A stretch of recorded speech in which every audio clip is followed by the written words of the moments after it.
Today, the Freedom for Balochistan movement and the women from Balochistan in Pakistan have begun protesting, and it's a sit-down protest, as we can see. They've been here 24 hours in the rain and the cold, and we're here to ask them some questions about what's happening right now and as women, where they see their roles. So just a quick question, talk to us about Balochistan. Tell us about how Balochistan's been divided, what the impact of that is in Balochistan, all three parts, and of course, what does that mean for the people that are being forcibly disappeared? Who would like to ask? Who would like to? Yeah, I sure. think I'm going to answer. Sure. Balochistan,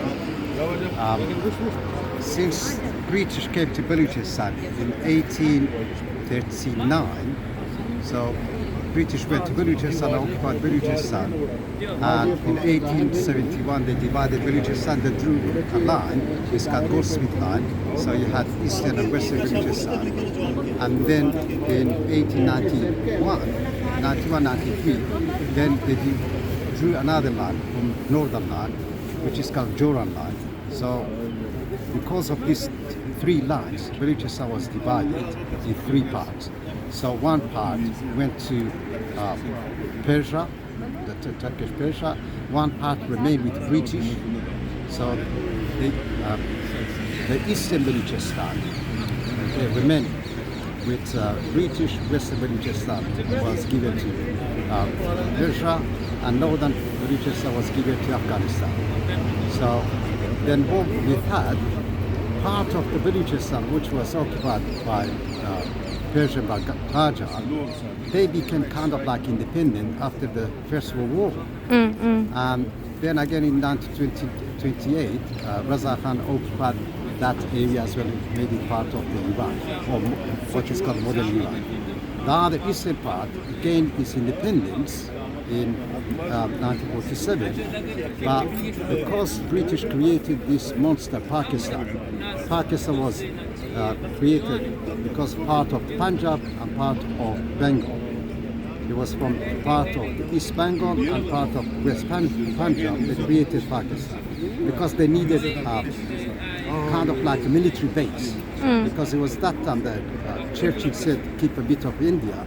So because they wanted a base, they created this monster in the name of Islam. And it was almost a year that occupied Balochistan. So we had Balochistan for nearly 8-9 months as independent. And since creation of this monster Pakistan, Balochistan had a lot of problems with the Pakistani regime, because Pakistan doesn't mean really anything. It's not a state. It's just really Punjabi establishment is controlling all aspects of anything is going on in what is the border, which nowadays is called Pakistan. So we're now at a situation where Dr. Mahrang Baloch has brought this enormous protest and got a lot of support both within Balochistan and globally. What is it that she's protesting for? What do we know about the forcibly disappeared?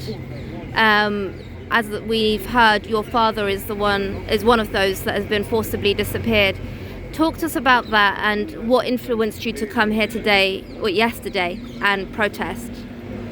So the Baloch Nation have endured.